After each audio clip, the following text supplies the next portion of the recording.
Think about all the stuff you have in your house. Think about all the meals you've eaten. Think about all the other things that you've spent money on. Ask yourself, how much money have you spent? And what did you get in return? What was the return on investment? Not from a cost benefit, write it down on paper, but from an emotional return on your investment. How much more do you enjoy your life after having those things? Then think about the other things that you've done, because if you're listening to this show, you probably invested in things, in courses or books. Maybe you have been on retreats. Maybe you have worked with coaches. How much emotional return on investment did you get from those? Did you get those altered traits? Did you become a better version of yourself? Welcome to the Legendary Life Podcast, where it's all about taking control of your health, losing fat, transforming your body, and living the life you deserve with celebrity fitness trainer and longevity enthusiast, Ted Rice. Now, back to the show. Oh, Black Friday's coming, and I want to ask you, what is on your Black Friday list? Are you going to get new furniture, new clothes, a new car, a new MacBook? Oh, Apple never goes on sale, right? What is it that you're going to buy? A new watch, electronics, a new TV? And how excited are you about buying that thing? Really excited, right? But I want to ask you, what did you buy last Black Friday that you were so excited about? Or the Black Friday before that? Or before that, depending on when the last time you made a big purchase was. I don't know. It's been a little crazy with COVID, right? And I want to ask you this. When you bring to mind that thing, how happy are you about that purchase now? Does it still light you up inside a year later, 2 years later, 3 years later? Are you still as happy having it as you were when you were really thinking about buying it? That's what we're going to be talking about today, that trap that we all fall into, and what to do differently if we really want to change ourselves, change our not just our state, but our traits. In other words, become better versions of ourselves. That's the discussion for today. So welcome back to the show. I'm your host, Ted Rice, coach to busy professionals and business owners. And I want to tell you, before I became a coach and before I started my business and do what I do now, I was a personal trainer in Miami Beach specifically. Lived 19 years there. And I became a personal trainer at 22. And let me tell you, I worked with some very wealthy individuals, $20, more like $20 million mansions. I was hanging out in $20 million mansions on the ocean, on not on Star Island, but on Sunset Island. I don't even remember anymore. Sunset Island, I think. And these islands around Miami Beach where all the houses are. I used to hang out in them, and I used to be all into that. And what type of watch should I get? I fell into that trap where I was always I wanted certain things out of life. I wanted certain things from other people. I wanted more clients. I wanted more respect from my clients. I wanted more respect from other people. I wanted better relationships with women. I wanted women to think I was hot and sexy, you know? Like, oh, wow, that's a man I want to date. I wanted that type of reaction. Or from guys like, oh, I want to work with that guy. He's a winner. And so what did I do? Well, I spent a lot of money on stuff. I had a BMW X5. I had a $300. I keep messing these numbers up. That's kind of maybe a Freudian slip as to like how much value I put on some of this stuff now. I had a $3,000 leather couch. I had a $4,000 TAG Heuer watch, many thousands of dollars in clothes, did the diesel jeans, the True Religion jeans, I wasn't dropping $600 a pair on Prada jeans, but I spent a lot of money on John Varvatos jeans, $300 a pair. I would spend a lot of money on this stuff. Shoes. I had $900 shoes from Dolce & Gabbana at one point. And I spent money on this stuff, a lot of money, right? And I was not doing that well financially. I mean, of course, well enough to afford those things and still pay my rent, keep the lights on. But I really stretched to do it financially. And I was carrying around debt like most people. And the worst part was I didn't get the results that I wanted. Even though one of my clients, he got in my car one day, he's like, nice car, Ted. I mean, the guy has a driver and a Rolls-Royce Ghost, I believe. And that was kind of nice. But that's the only compliment I ever got. And of course, I say this, I was broke, so I can say this, right? But the broke people in Miami Beach thought it was cool, but nobody ever really, they thought I had a cool car, but it didn't really change that much for me. It wasn't like, whoa, cool car, man. Let me refer clients to you. It never really worked for me, that strategy. And I'm guessing you've done a lot of the same things. You probably have a nice car. Maybe you bought it. Maybe you're leasing it, paying those big chunks of cash, and you can't wait to lease the new one. But if you think about when you got the one that you have, did it really change your world? It was nice when you drove it for maybe the first day, week, month, year even. But after a while, it just becomes your car. I like my X5. It was comfortable. I prefer it to the rental cars that I get now, but because I don't even own a car. But it never really changes your life. And if you buy a lot of clothes, a lot of it, especially if you're struggling with your weight, you can't even wear them. You've got probably have how many thousands of dollars worth of clothes in your closet that you don't even fit into anymore. But you don't want to throw them away. And then you're going to buy more. And what about the TV? And here's what I want to tell you. That's the trap of not just society, but the way we're wired as human beings. I was looking into this and I didn't find too much compelling research on it, but it's pretty clear that our brains, our innate wiring as human beings, we value stuff over experiences, at least at a superficial level. In other words, it's like, hey, do you want to hire a coach? Hey, how about the new MacBook? Both are thousands of dollars. One's going to change your life. One's just like a gadget, and it's not going to change your life. Might have, in fact, there's going to be some things that you like about it, and then some things you don't like about it. In fact, that was a conversation I had with someone who wanted to become a client. Now, I talk to a lot of people. I'm on breakthrough calls all the time, but it still blows me away sometimes. So this person, when they started the conversation, he was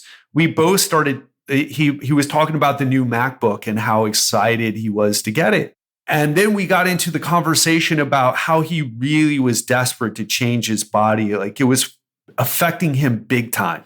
It was really something he wanted to change. And guess what? By the end of the call, didn't do it. Why? Too much money. But the MacBook, I bet you he has that one, or, pre-ordered it or whatever. I don't even know if I like nice stuff too, but I don't want to say evolved. I don't want to come across as like talking down to people because, as I said, I've been deep in this line of thinking. But what I want to tell you is the trap. I've escaped the trap, I think, is a better way of doing it, of saying it. I escaped the trap. And the trap is this, the wiring of our brain along with society. What does society tell you? What do the advertisements, if you're from across the pond, tell you? If you're a guy, buy this car, women will like you. Kind of not feeling a little bored? Look how exciting this food is, this hamburger is. Ads for food are just crazy. For women, it's makeup, clothes. It's just constant. And if it's not on TV, it's on social media. And man, people are making a lot of money off of it. We are consumers. Not only do we consume those things, clothes, cars, watches, we consume other things too. We consume a lot of food. We consume a lot of drugs. I was watching Narcos Mexico. I actually stopped watching it. It was like, I don't need to watch people get tortured over drugs. But you're watching it, and there was a part in Narcos Mexico where they're at the border, these Mexican cartel guys, and one of them's telling the other, look, the Americans have an insatiable appetite. And he was saying, this guy was older. He was saying, hey, listen, when alcohol was illegal, I was running booze across the border. And now that it's drugs, I'm running drugs across the border. Of course, alcohol is a drug, but a legal one. It's the insatiable appetite that we have. And it's not just Americans, it's modernized, westernized countries. The more modernized and westernized a country becomes, same things happen. And you have to start asking yourself, what is that insatiable appetite about? Why do we snort all the cocaine and eat all the food and buy all the stuff that we don't need, and it just piles up in our house and we got to give it away? We got so much stuff, we got to give it away. We got to call people to come pick it up. And I want to be clear about this. I like nice stuff. I like nice clothes. I like nice shoes. I like nice cars. I want a nice house. I don't have a car or apartment or house right now, but it's something I will have. And there's nothing wrong with wanting those things or even buying those things. There's nothing wrong with going out to eat at a nice restaurant. It's a place you really want to go. There's nothing wrong with it. What the problem is the insatiable appetite. The insatiable appetite. We keep eating, we get fatter. Why? We keep shopping. Our closets fill up. We got to give it away or buy a bigger house with a bigger closet. Buy a more expensive car. If like some of the guys that I was trained in Miami Beach, buy more expensive art. You can buy a painting for $1 million. And you can also buy a painting for $10 million or $20 million. You can buy a 100-foot yacht, but you can also buy a 150-foot yacht. It just doesn't stop. It's insatiable. And there's nothing wrong with progressing and buying things. And I don't think there's anything inherently wrong with capitalism or consumerism. People who hate capitalism or consumerism, it's like, look, there's nothing wrong with that. It's the level. It's the dose that makes the poison. And we are just out of control with how much we consume with the dose. And you got to ask yourself, well, why is it? It's like an addiction. And if you look up something that's kind of funny, kind of switching a little bit here, if you look up the medical definition of obesity, it's not a problem with metabolism. It's a brain disorder. I'm going to repeat that again. It's not a problem with your metabolism. That is bullshit. It's a brain disorder. Specifically, you keep eating and you won't stop. You know what also is a brain disorder? Addiction. People who can't stop drinking alcohol, can't stop snorting cocaine, can't stop shooting heroin, can't stop taking opioids. Well, if that's the case, then, and we're all kind of addicts to some extent, what the hell is going on here, right? What the hell is going on here? And I started to look into this. I started to look up what is, food addiction, by the way, or calling obesity the result of an addiction to food. That's a really controversial territory and hasn't been completely figured out. But I want to still talk about it in this way because it's helpful to understand. Some of the best breakthroughs in this are coming through not just from addiction, not just changing obesity, but changing behavior in general comes from research and inquiry into addiction, because addictions are like habits gone to the extreme. And so who is at a higher risk for addiction? I looked this up the other day. When you have people in your family who've developed an addiction, whether that's hoarding, whether that's gambling, whether that's alcohol, whether that's cocaine, whether that's, whatever it is. So if you have people who you're related to who've developed some type of an addiction or compulsive eating, if you have other mental issues, if you have a high degree of a risk-taking and adventurousness, if you feel disconnected, if you have a tendency to be obsessive and compulsive, if you have a tendency to be apathetic, or if you have an inability to self-regulate. And it doesn't have to be all of these. It could just be one, or it could be a combination. And what I want to propose to you here is that what we've established with ourselves when we're stuck in a cycle of overeating or stuck in a cycle of compulsive shopping or whatever it is, watching porn, binging on Netflix. I love a great Netflix show. Actually watching Apple Plus right now. But I love those shows. And actually Disney Plus and Apple Plus. Can't wait for the Boba Fett on Disney Plus. Anyway, the point is this, there's nothing wrong with some of that stuff, but when it's replacing, here's what I want to say. I'm just going to come out and say it. We really want something else in our life, but we don't want to do the work because it's hard to do the work. You really want a better relationship, but hey, food is tasty and we can't have everything, right? And it would be a lot of work to go to marriage counseling or to work on myself. So I'll just eat. Or I really don't like the job that I'm doing. It's super stressful and I feel like I'm a cog in a wheel, or even running my business. I don't like my business anymore. And it's super stressful, but I kind of like the money and I don't want to leave my business or sell my business. I don't feel like I get enough money for it. So I'll go do something that I would really be passionate in. So I'll just drink alcohol instead. I don't want to fix my relationship. So I'll just masturbate to porn. Be really hard to fix the relationship, or even worse, leave the relationship. And by the way, I was there in my relationship. It was super hard to leave. And I was doing other things with porn included, but other things too. I was eating porn, a few other things that I was using to medicate myself because I was too scared to leave the relationship. We were business partners. We're still business partners. It was tough on both of us to make that happen, but I knew it needed to be done. And so what I'm trying to say is we're trying to fill the voids with food, alcohol, shopping, porn, could even be casual sex. But what we really want is we want to feel better. We want to feel better. We want better relationships. Do you really want the sex, or do you really want a great connection where the sex is great because of the connection? Do you really want the money that you're getting in your business, or do you want the money, but you really are in love with what you're doing in your business? You really love your job. Do you really want food, or is there something else that is missing in your life? Purpose, happiness, a hobby, I don't know. And here's the thing, our society, it will keep selling you the quick fix or the Band-Aid. Why? Because you keep consuming it. Eat more food, because your food will never fix your problem, so we can keep selling it to you.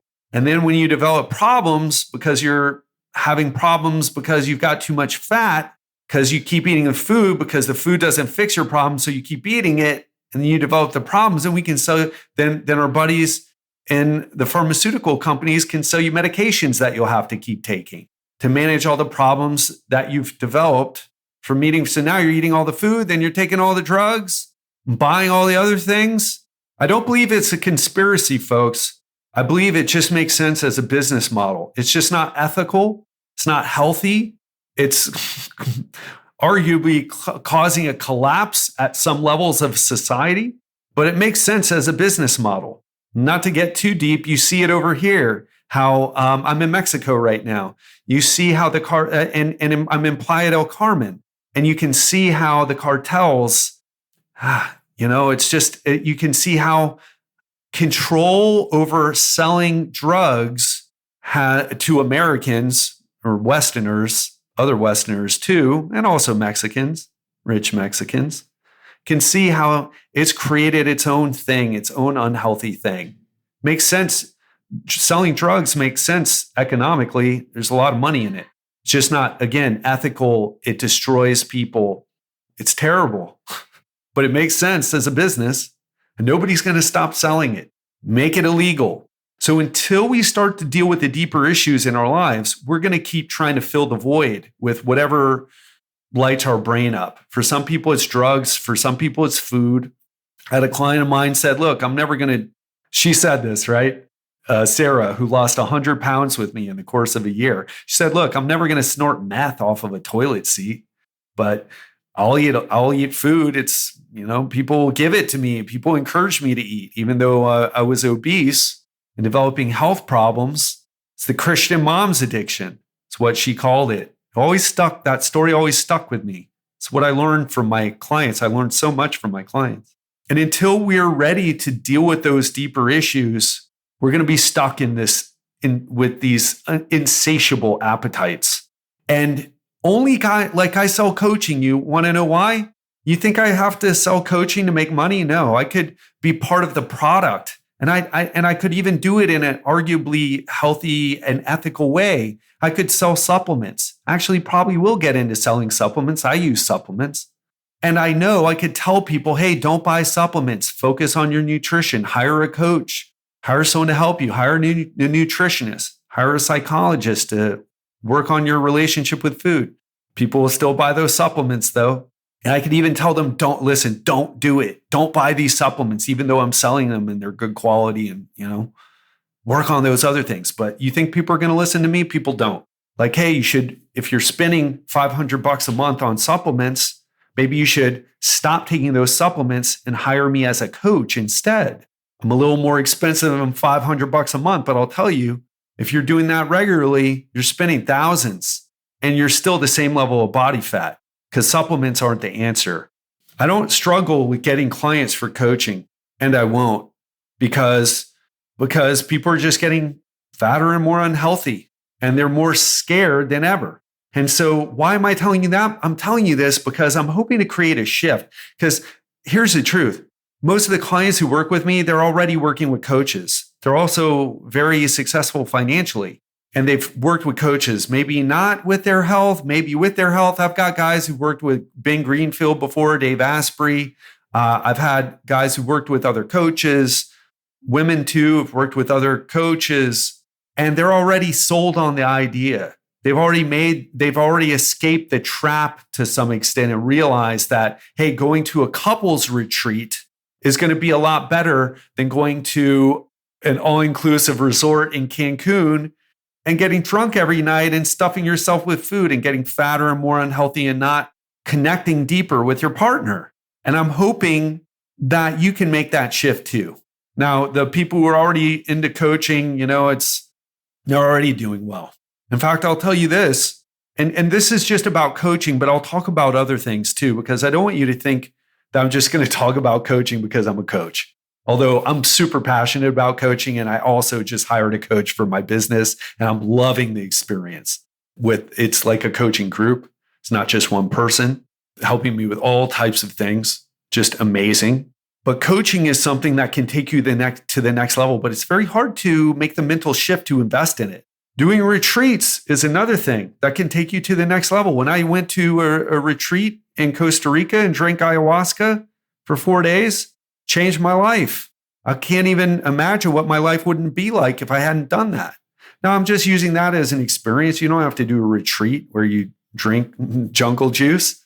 So many people are so afraid of the ayahuasca, afraid they're going to go and never come back. And that's part of what happens, right? You face the truths of your life. That's why people don't want to do it. It's not that you go insane. It's that you get sane. You're like, oh my gosh, I'm having the truth of my life shoved in my face.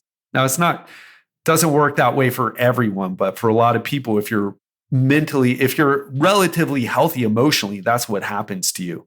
Meaning if you're on the self-development journey and you drink the ayahuasca, that's what happens to you. If you're a narcissistic nutcase or really deep in unhealthy behaviors and you're hoping and you're not really interested in changing, but you think it'll be a fun thrill, like going on a roller coaster ride, probably won't get that much out of it. But the point is this: invest in things that we invest in things that alter our traits, alter our states. We eat some food, that's delicious. Watch some porn, ooh, that was hot. Buy something, oh, so excited. I used to buy things on Gilt.com. Feel like you're getting a deal, and then it comes. You're like, I don't really even care that much about these new jeans or this new shirt, new shoes. I like them, but it didn't really change my life. Our society sells us on altered states, but what they don't sell us on, and this is starting to change, by the way, is altered traits. What makes you a better person?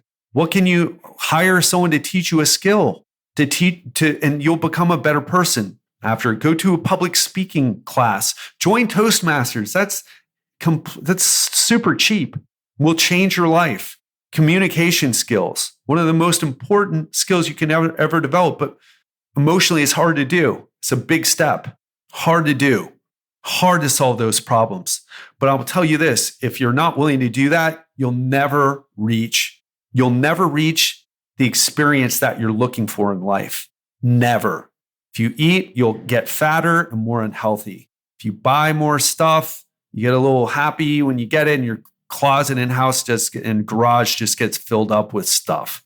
Even with the cars, you can change your car every 2 years or however often you change it. Change your computer. It'll never happen for you until you start finding a balance in between buying those things and also investing in yourself. And I even want you to think about all the stuff you have in your house. Think about all the meals you've eaten. Think about all the other things that you've spent money on.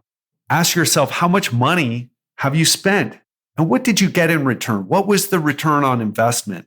Not from a cost benefit, write it down on paper, but from an emotional return on your investment. How much more do you enjoy your life after having those things? Then think about the other things that you've done, because if you're listening to this show, you probably invested in things, in courses or books.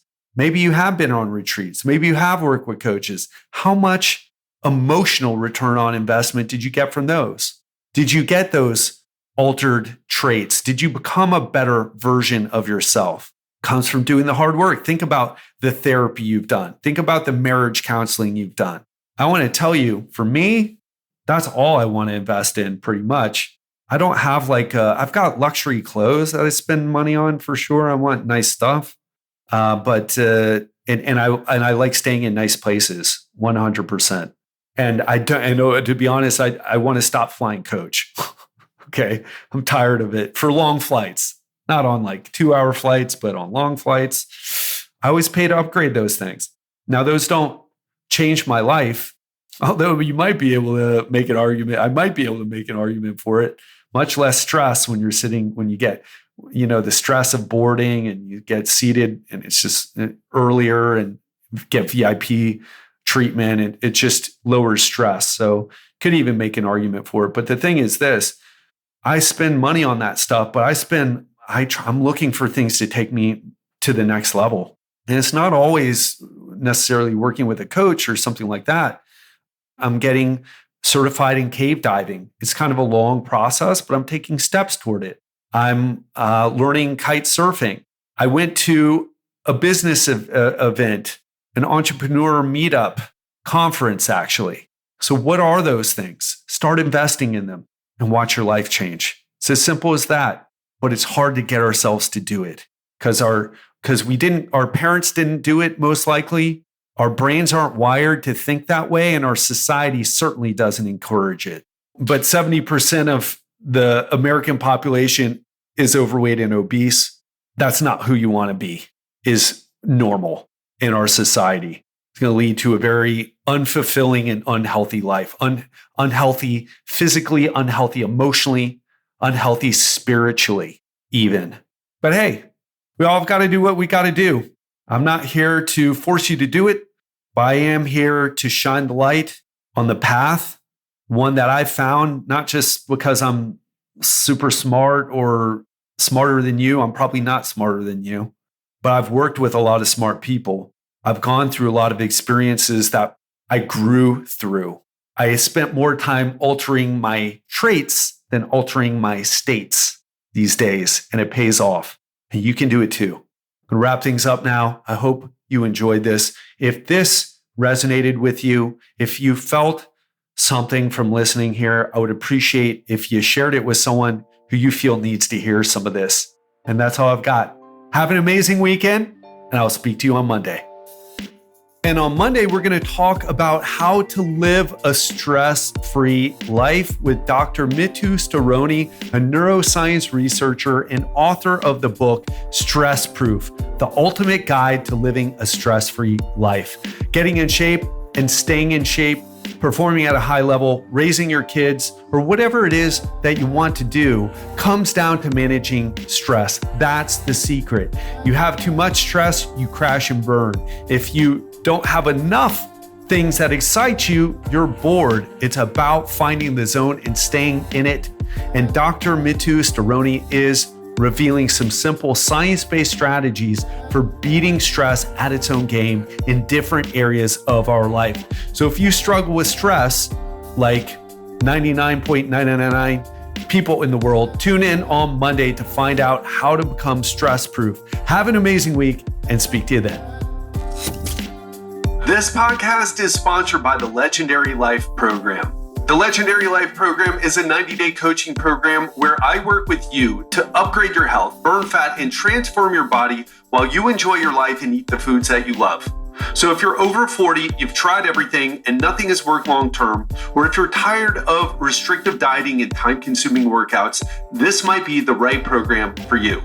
So if you want to learn more about my program, watch my brand new masterclass where I teach you the 5-step process our busy clients are using to build a leaner, stronger, and healthier body 3 times faster without boot camps, CrossFit, high-intensity interval training, Pilates, intermittent fasting, going keto, or quick fixes that don't work long-term. Go to legendarylifepodcast.com/free. That's legendarylifepodcast.com/free.